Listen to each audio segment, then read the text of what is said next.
खबर उत्तराखंड देख रहे हैं आप सब और मैं हूं आपके साथ रूपाली शर्मा। तो चलिए बुलेटिन की शुरुआत करते हैं। भारत के 14वें राष्ट्रपति रहे रामनाथ कोविंद मसूरी में अपनी पत्नी और परिवार के अन्य सदस्यों के साथ प्रवास करने के बाद भारी सुरक्षा के बीच दिल्ली लौट गए। इससे पूर्व उन्होंने मसूरी के स्वय होटल के प्रांगण में रुद्राक्ष का पौधा लगाया। इस मौके पर उनके साथ उनकी पत्नी और परिवार के सदस्यों के साथ स्वय होटल के स्वामी के काया भी मौजूद रहे। पत्रकारों से वार्ता करते हुए पूर्व राष्ट्रपति रामनाथ कोविंद ने कहा कि वे पहले भी मसूरी आते थे, परंतु बीच में राष्ट्रपति बने तो उस दौरान उनका मसूरी आना नहीं हुआ। उनको मसूरी बहुत ज्यादा पसंद है। उन्होंने कहा कि मसूरी ना केवल एक हिल स्टेशन है बल्कि एक आध्यात्मिक केंद्र है।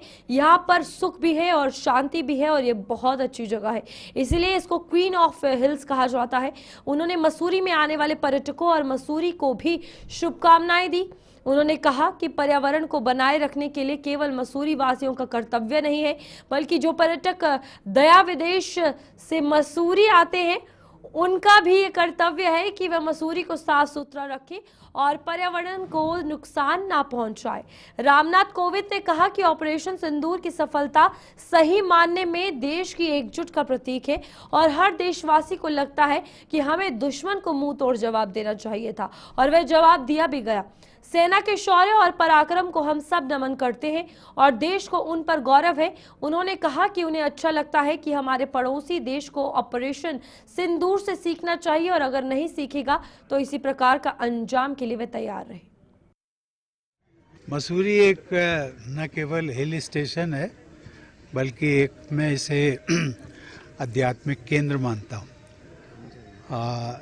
यहाँ पर सुख भी है, शांति भी है, संपन्नता भी है। पहले भी मैं आता था, संयोग से जब राष्ट्रपति था उन दिनों नहीं आना हुआ, लेकिन बहुत अच्छी जगह है और इसीलिए शायद इसको क्वीन ऑफ हिल्स ऐसा कहा जाता है। देश और विदेश के बहुत सारे लोग आते हैं मेरी मसूरी वासियों, और यहाँ जो आगंतुक टूरिस्ट आते हैं उन सब के लिए मेरी बहुत बहुत शुभकामनाएं और बधाई।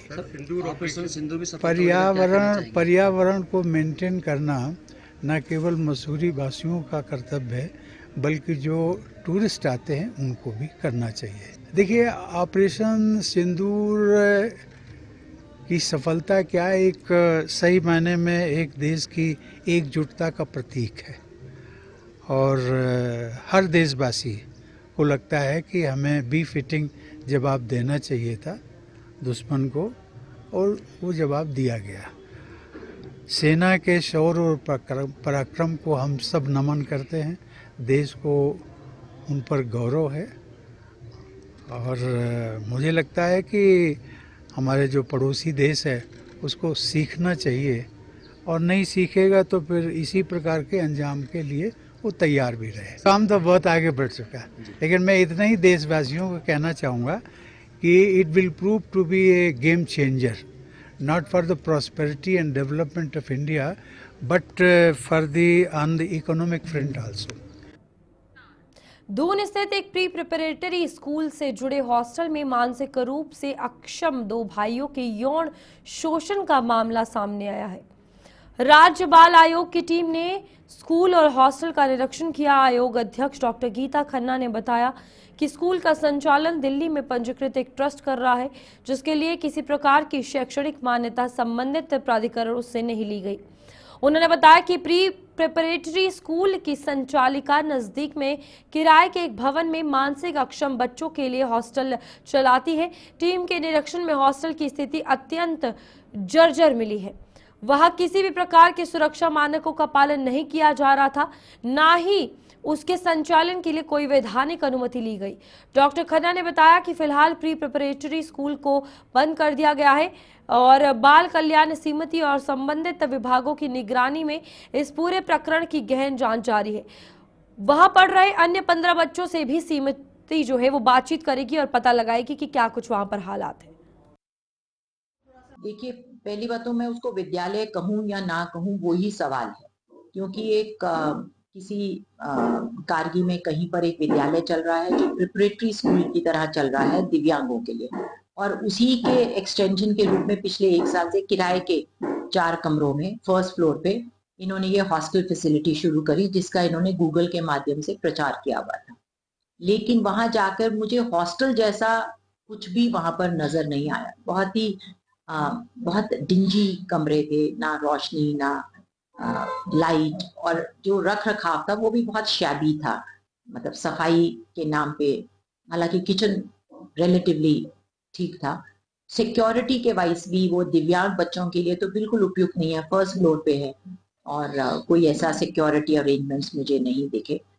तो पहला सवाल तो ये है कि हम छात्रावास कैसे चला सकते हैं बिना किसी अनुमति के, और उसका कोई शायद लॉ है भी नहीं है। तो हमें भी ये देखना पड़ेगा कि इस डेफिशिएंसी को हम लोग कैसे पूरा करें। फिर से एक बार लिखने वाली हूँ, क्योंकि मैंने बार बार पहले दिव्यांग के संबंध में भी और कोचिंग इंस्टीट्यूट के संबंध में ये बार बार लिखा है कि जब छात्रावास चलता है तो उसे कहीं तो फिजिकल वेरिफिकेशन होना चाहिए, उसका कहीं तो डीएम्स की संज्ञान में होना चाहिए। अगर किसी विभाग के अंतर्गत नहीं आते हैं तो कम से कम डीएम तो मालिक होता है ना सूबे का, तो उसके अंडर में होना चाहिए। ये नॉलेज होनी चाहिए कि बच्चे कहीं आप कैसे रख सकते हैं। किसी का बच्चा अगर आप रख रहे हैं तो कोई मानक होने चाहिए, और उन मानकों का अनुपालन भी बहुत अधिक आवश्यक है। तो ये ट्रस्ट है एक, जो ट्रस्ट दिल्ली में रजिस्टर्ड था, देहरादून में इसकी, यहाँ उत्तराखंड में कहीं इन्होंने किसी फैसिलिटी से, मतलब किसी डिपार्टमेंट से कोई परमिशन नहीं ले रखी है।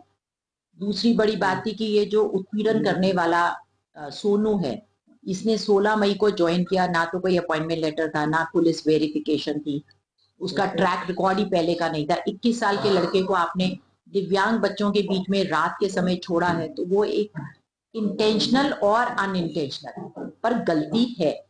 और उसमें कहीं ना कहीं हमारे जो तंत्र में जो लॉज हैं अराउंड चिल्ड्रन, उसमें भी कहीं ना कहीं लूप होल्स हैं जो हमें प्लग करने पड़ेंगे, ताकि किसी भी तरह का छात्रावास या विद्यालय अनुमति के बिना, चाहे वो 4 बच्चे हों चाहे वो हर बच्चा इंपॉर्टेंट है, तो वो प्रोबेशन ऑफिसर की विजिट के बिना, उनके सर्टिफिकेशन के बिना, ना कोचिंग इंस्टीट्यूट में, ना किसी विद्यालय में, ना किसी डिसेबिलिटी के चैरिटेबल इंस्टीट्यूट में बच्चे नहीं रहते। तो वो डीवीआर हम देखेंगे कि और क्या क्या मामला बनता है। प्लस मैंने अपनी लॉयर को वो सारे कागज दिए हैं कि क्या ट्रस्ट के लॉज बाय लॉज, मैं पूरे नहीं देख पाई हूँ, वो स्टडी करेगी कि लॉज बाय लॉज के अकॉर्डिंग। प्रधानमंत्री नरेंद्र मोदी की सरकार के 11 साल पूरे होने पर भाजपा प्रदेश में बड़े कार्यक्रम का आयोजन करने का प्लान तैयार कर रहा है। भाजपा प्रदेश प्रवक्ता मधु भट्ट का कहना है कि प्रधानमंत्री नरेंद्र मोदी के 11 साल बेमिसाल के तहत कार्यक्रम का आयोजन किया जाएगा। प्रदेश में जगह जगह केंद्र सरकार की उपलब्धियां और उन सभी को लेकर चर्चा की जाएगी। संगोष्ठी का आयोजन किया जाएगा और भाजपा कार्यकर्ता केंद्र सरकार की उपलब्धियों को जन जन तक पहुंचाएंगे।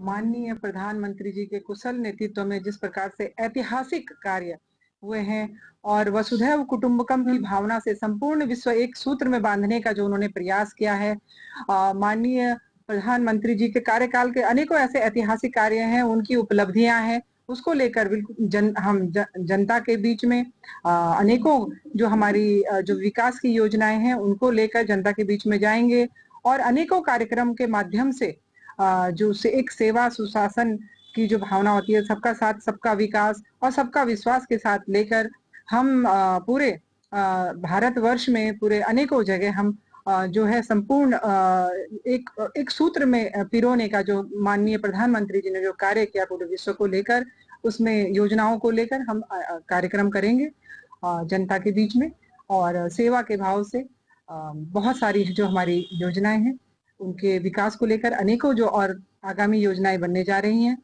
उसको लेकर भी हम जनता के बीच में जाएंगे। रामलीला मैदान में कांग्रेस पार्टी द्वारा जय हिंद सभा का आयोजन किया गया, जिसमें सेना के ऑपरेशन सिंदूर में दिखाए गए अदम्य साहस और शौर्य को नमन किया गया।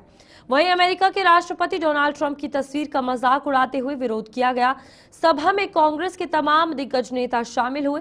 इस अवसर पर कांग्रेस के प्रदेश अध्यक्ष करण महारा, पूर्व मुख्यमंत्री हरीश रावत, नेता प्रतिपक्ष यशपाल आर्य, राष्ट्र महासचिव काजी निजामुद्दीन, रिटायर्ड सैन्य अधिकारी समेत कुमाऊं और गढ़वाल क्षेत्र के अनेक विधायक मौजूद रहे। कार्यक्रम में बड़ी संख्या में पूर्व सैनिकों और कांग्रेस कार्यकर्ताओं की उपस्थिति रही। इस अवसर पर नेताओं ने कहा कि ऑपरेशन सिंदूर के जरिए भारतीय सेना के जवानों और अधिकारियों ने जो वीरता दिखाई है वह गौरव का विषय है और इसी सम्मान में ये सभा आयोजित की गई है। उन्होंने भाजपा पर सेना के नाम पर राजनीति करने और चुनावी लाभ लेने का भी आरोप लगाया है। लोगों में दोनों चीजें, एक तो सेना के प्रति सम्मान है, उनके त्याग, बलिदान और शौर्य को लेकर लोग ये चाहते हैं कि उनका सम्मान करें। दूसरा, जिस तरीके से भारत की सरकार ने ट्रंप के कहने में सीज फायर किया, जिस तरीके से हमारे विदेश मंत्री ने सेना को खतरे में डाला पाकिस्तान को पहला सूचना देके, जिस तरीके से राफेल जैसे विमान को हम इस्तेमाल नहीं कर पाए क्योंकि कोड नहीं थे, वेपन्स लोड नहीं हो सकते थे, और जिस तरीके से कर्नल सोफिया का जो अपमान किया गया, ये सारे ऐसे विषय हैं जिन पर हम चर्चा करेंगे। और आज के रैली सैनिकों के सम्मान, देश के सम्मान, सैनिकों के साहस, बलिदान और शौर्य को समर्पित है। देश के गौरवशाली जनता और भारत माता को समर्पित है ये जय हिंद सभा जो है, और देश के सभी कोनों में कांग्रेस इस तरीके की सभाएं कर रही है। और हमने जब भी देश का प्रश्न आया हमेशा जय हिंद कहा, और आज भी हम देश के साथ मिल करके जय हिंद का उद्घोष कर रहे हैं, और पूरा राष्ट्र, पूरा देश हमारे साथ जय हिंद का उद्घोष कर रहा है। आज हल्द्वानी में भी सारी हल्द्वानी, इसके अगल बगल के सारे इलाके के लोग आकर के बहुत उत्साहपूर्ण वातावरण में जय हिंद कहने के लिए आए। जय हिंद हमारे गौरव का, हमारी परंपराओं का, हमारे स्वाभिमान का, हमारे देश की एकता अखंडता का प्रतीक है जय हिंद। और जय हिंद के नाम पर पूरा देश एकजुट हुआ है। हमने जब भी देश में संकट आया है, जब जब देश की सीमाओं पर हमारे वीर जवानों ने कुर्बानियां दी हैं, साहस का परिचय दिया है और चट्टान की तरह अडिग रहे हैं और हमने जीत हासिल की है, तो इसलिए हम आज उनका सम्मान करने के लिए, उनको नमन करने के लिए आज इस गौरवशाली क्षणों में मुझे भी यहाँ पर आने का मौका मिला है, अवसर मिला है। हमने कभी ऑपरेशन सिंदूर में भारतीय सेना ने जो पराक्रम दिखाया है, इसको लेकर कांग्रेस पार्टी द्वारा जय हिंद रैली का आयोजन किया जा रहा है। हल्द्वानी के बाद अब कांग्रेस पार्टी उत्तराखंड के अन्य शहरों में भी जय हिंद रैली का आयोजन करने जा रही है। कांग्रेस के प्रदेश प्रवक्ता शीशपाल सिंह बिष्ट ने कहा कि सेना का कांग्रेस पार्टी सम्मान करती है, तो भाजपा को किस बात की परेशानी हो रही है। प्रदेश प्रवक्ता का कहना है कि कांग्रेस पार्टी हमेशा से सैनिकों का सम्मान करती रही है और सेना के जवानों ने ऑपरेशन सिंदूर में जिस तरह का पराक्रम और शौर्य दिखाया है, उसको लेकर पूरे देश को गर्व है। उन्होंने कहा, कांग्रेस निचले स्तर पर रैलियों का आयोजन करेगी और सैनिकों की वीर गाथा जन जन तक पहुंचाएगी। सेना ने जिस तरीके से ऑपरेशन सिंदूर के तहत पाकिस्तान के खिलाफ पराक्रम दिखाने का काम किया, पाकिस्तान को मुंहतोड़ जवाब देने का काम किया, उससे सेना ने देश का मान बढ़ाने का काम किया है। सेना ने जो शौर्य दिखाया है, निश्चित तौर पर हर भारतवासी का सीना उससे जुड़ा हुआ है। और सेना के सम्मान में कांग्रेस पार्टी पूरे देश के अंदर जय हिंद रैलियों का आयोजन कर रही है, जिससे आम जनता के बीच सेना के शौर्य को पहुंचाया जा सके। सेना के सम्मान में ये रैलियां आयोजित हो रही हैं और इन रैलियों में जनता का अपार जन समर्थन और प्यार उमड़ रहा है। और सेना के सम्मान में कांग्रेस पार्टी आगे भी रैलियों का आयोजन करेगी और निचले स्तर तक भी रैलियों का आयोजन करेगी, जिससे सेना की वीर गाथा आम जनता के बीच पहुंच सके और हर देशवासी को हल्द्वानी में विश्व दुग्ध दिवस के मौके पर दुग्ध संघ नैनीताल द्वारा विशाल कार्यक्रम आयोजित किया गया। इस कार्यक्रम में दुग्ध उत्पादक एवं दुग्ध उपभोक्ताओं सहित बड़ी संख्या में दुग्ध विकास विभाग के अधिकारी मौजूद रहे। इस दौरान जिले के दुग्ध उत्पादक किसानों को और कैसे मजबूत बनाया जाए, इसके लिए व्यापक चर्चा हुई। दुग्ध संघ के अध्यक्ष मुकेश बोरा ने बताया कि विश्व दुग्ध दिवस के मौके पर उत्तराखंड के अपने दुग्ध ब्रांड आंचल की शुद्धता और उत्पादक और उपभोक्ताओं के बीच गहरा संबंध बनाने के लिए आगामी 4 जून तक विश्व दुग्ध दिवस के मौके पर इसे त्योहार के रूप में मनाया जाएगा। उन्होंने कहा कि दूध विभाग की टीम में नगर निगम के घर घर जाकर लोगों को यह बताएगी कि उत्तराखंड का अपना आंचल ब्रांड शुद्धता का प्रतीक है। इस दूध को या दूध से बने या पर पदार्थ को इस्तेमाल करके आप न सिर्फ शुद्धता को बढ़ावा दे रहे हैं बल्कि दूर दराज के किसी को भी मजबूत करते हुए और राज्य को आर्थिक रूप से भी सशक्त बनाने का काम कर रहे हैं। आज डॉक्टर वर्गीस कुरियन जी की प्रेरणा से और विश्व स्वास्थ्य संगठन स्तर पर इस दिवस को मनाया जाता है और आज नैनीताल दुग्ध संघ ने भी विश्व दुग्ध दिवस मनाया है। और इस बार के खास आयोजन के लिए हमारे जो प्रदेश के दुग्ध विकास मंत्री हैं माननीय सौरभ बोगोना जी का निर्देश था कि इस विश्व दुग्ध दिवस को, क्योंकि जो एक आम उत्पादक की आर्थिकी से जुड़ा है, इसको हम त्यौहार के रूप में और सब लोग उपभोक्ता, उत्पादक और जनप्रतिनिधि मिल करके इसको मनाएं, उत्सव के रूप में मनाएं। उसमें हमने प्रयास करा है कि इसको उत्सव के रूप में मनाने का, और मैं आपके संज्ञान में लाने। प्रदेश में पंचायत चुनाव में हो रही देरी पर अब कांग्रेस ने सवाल उठाने शुरू कर दिए हैं। कांग्रेस मुख्य प्रवक्ता गरिमा दसौनी कह रही हैं कि सरकार पंचायत चुनाव कराने का दावा कर रही है। पंचायत राज विभाग भी पूरी तरीके से तैयारी करने की बात कर रहा है, लेकिन फिर भी प्रदेश में पंचायत चुनाव नहीं हो रहे हैं। साथ ही सरकार की तरफ से पंचायत राज एक्ट में संशोधन करने का काम किया जा रहा है ताकि प्रशंसकों का कार्यकाल बढ़ाया जा सके। ऐसे में सवाल उठता है कि जब सभी लोग तैयार हैं तो फिर कौन सी शक्ति पंचायत चुनाव कराने में देरी कर रही है। एक अजीब तमाशा चल रहा है इस प्रदेश के अंदर, जंगल राज है, ये कहना कोई अतिशयोक्ति नहीं होगी। मुखिया कह रहे हैं कि हम तैयार हैं, भाजपा संगठन के अध्यक्ष कह रहे हैं हम तैयार हैं, निर्वाचन कह रहा है हम तैयार हैं, हमारी वोटर लिस्ट बन चुकी है। तो फिर ये कौन है जो पंचायत चुनाव नहीं होने देना चाहता? फिर वो कौन सा निर्णय लिया है विचलन के माध्यम से मुख्यमंत्री ने, जिसमें पंचायत राज अधिनियम में उन्होंने संशोधन करके फाइल भेज रखी है राजभवन, और फाइल अभी तक अनुमोदित होकर आई नहीं है। बीती रात इन प्रशासकों का कार्यकाल भी समाप्त हो चुका है। आज की तारीख में बताएं पुष्कर सिंह धामी कि ये प्रदेश भर के पंचायत किसके हवाले हैं? क्या अनाथ हैं हमारी पंचायतें? जिन लोगों के ये समझ में नहीं आ रहा है कि लोकतंत्र का आधार पंचायत होती है, हमारे 3 टायर सिस्टम का आधार, उनका बेस, उनकी बुनियाद पंचायत होती है, वो क्या इस देश को चलाएंगे? अगर आपको पंचायत के चुनावों में भरोसा नहीं, पहले आपने उसमें जिला अधिकारी और हल्द्वानी और मुखानी क्षेत्र में बीते कुछ महीनों से लगातार हो रही चोरी और नकबजनी, चेन स्नैचिंग और मोबाइल लूट की घटनाओं के मामले में नैनीताल पुलिस को बड़ी सफलता मिली है। पुलिस ने अलग अलग मामलों में कार्रवाई करते हुए कुल 5 अभियुक्तों को गिरफ्तार किया है। पुलिस ने गिरफ्तार किए गए अभियुक्तों के कब्जे से लाखों रुपए कीमत के आभूषण, मोबाइल फोन और मोटरसाइकिलें बरामद की हैं। पुलिस की विशेष टीम ने सीसीटीवी फुटेज खंगालने के साथ साथ मुखबिर तंत्र को सक्रिय किया और तकनीकी व फील्ड इन्वेस्टिगेशन के माध्यम से अपराधियों तक पहुंची। अलग अलग थानों में कुछ नकबजनी घटनाएं हुई और ये नकबजनी घटनाएं इनको अनावरण करने के लिए लंबे समय से हम प्रयासरत थे। इसमें भी हमारी मुखानी, हल्द्वानी की टीमों को बड़ी सफलता मिली। इन्होंने 4 चोरों को गिरफ्तार किया है। इनके कब्जे से जो चारों चोरी में जो सामान गया है वो बरामद कर लिया है। इसके साथ ही ये जो 4 चोर हैं, इनमें से 2 उधमसिंह नगर के, 2 बरेली के रहने वाले हैं। इनमें से जो उत्तर प्रदेश के जो अभियुक्त हैं उनके खिलाफ एक के खिलाफ लगभग 20 ज्यादा मुकदमे। मंगलौर विधानसभा में पूर्व कैबिनेट मंत्री करतार सिंह भड़ाना ने अपने सैकड़ों समर्थकों के साथ तिरंगा शौर्य सम्मान यात्रा निकाली। ये तिरंगा यात्रा गुड मंडी से शुरू होकर अब्दुल कलाम चौक से होते हुए वापस मंगलौर में करतार सिंह भड़ाना में कैंप कार्यालय पर आकर समापन हुई। इस अवसर पर पूर्व कैबिनेट मंत्री करतार सिंह भड़ाना ने कहा कि ऑपरेशन सिंदूर और भारतीय सेना के सम्मान में इस तिरंगा यात्रा का आयोजन किया गया। करतार सिंह भड़ाना ने कहा कि उन्होंने मंगलौर विधानसभा की जनता से कहा कि जो विकास कार्य मंगलौर विधायक नहीं कराएंगे वे विकास के कार्य कराएंगे।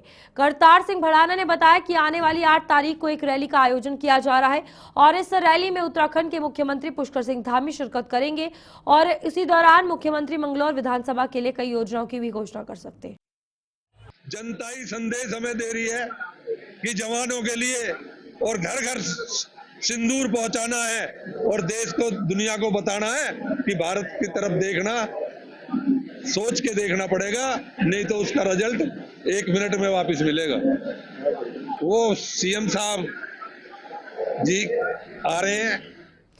शासन और प्रशासन के दिशा निर्देशों के बाद इस बार लगभग सभी प्राथमिक विद्यालयों में समर कैंप का आयोजन किया जा रहा है।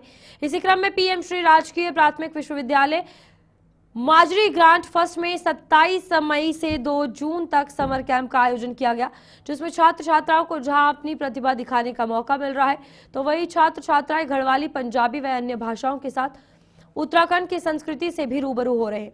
परीक्षाओं का तनाव एवं आगामी शैक्षणिक सत्र के लिए छात्रों के अंदर नई स्फूर्ति के लिए भी इस कैंप का आयोजन किया जा रहा है। बहुत अच्छा लग रहा है और हमने यहाँ पे बहुत सारी भाषा सीखी है, नृत्य सीखे हैं और पंजाबी भाषा, गढ़वाली भाषा, हिंदी भाषा, बहुत सारी चीज़ें एक्टिविटी बहुत सारी सीखी हैं। हमारे को भाषा सिखा रहे हैं, नृत्य और हमारे स्कूल में नृत्य और वाद्ययंत्र कर रहे हैं। आपको कैसा लग रहा है, कितना एंजॉय कर रहे हैं? बहुत एंजॉय। हमारे यहाँ समर कैंप में बहुत सारी चीज़ें सिखाई गई है और साथ में अलग जगहों के व्यंजन जैसे पहाड़ी व्यंजन, बहुत जगहों के व्यंजन बना के लाए गए और साथ में वाद्य यंत्र भी बजाना सिखाया। मैंने पंजाबी और गढ़वाली भाषा भी, ये सारी भाषा सिखाई गई है। और जो गेम्स हो रहे हैं, मुझे तो बहुत अच्छा लगा कि हमारे स्कूल में मैम, टीचर्स सारे हमारे साथ मिलकर गेम खेले। हमारे ये जो है उत्तराखंड सरकार द्वारा जो है पीएम श्री राजकीय प्राथमिक विद्यालय माजरी ग्रांट फर्स्ट में जो है 10 दिवसीय समर कैंप का आयोजन किया जा रहा है, जिसमें जो है भारतीय भाषाओं पर इसमें विशेष ध्यान दिया गया है और ताकि बच्चे जो है अन्य भाषाएं सीखें, बोलियां सीखें और उसमें वार्तालाप करें और उसके साथ साथ पर्यटन नगरी रानीखेत में 9 महीने पहले बारिश के चलते भारी भूस्खलन हुआ था, जिसके चलते राजकीय चिकित्सालय में भारी भरकम इमारत का एक हिस्सा इसकी जद में आ गया था, जो आज भी ज्यों का त्यों पड़ा हुआ है। ऊपर नीचे के 2 वार्ड जो करीब 45 बेड के थे, घटना के समय से बंद कर दिए गए थे, जो आज भी बंद पड़े हुए हैं। वहीं क्षेत्र के बीजेपी विधायक डॉक्टर प्रमोद नैनीवाल ने भूस्खलन स्थल व राजकीय चिकित्सालय का ज्वाइंट मजिस्ट्रेट राहुल आनंद व सीएमएस लोनीवी के इंजीनियरों के साथ यहां पर कई बार निरीक्षण किया। विधायक भी शीघ्र काम शुरू करवाने की बात कह चुके हैं, लेकिन अभी तक इस पर कोई काम नहीं हुआ। चलिए, बुलेटिन में अभी के लिए इतना ही। खबरें आगे भी जारी रहेंगी, आप देखते रहिए गुलिस्तान न्यूज।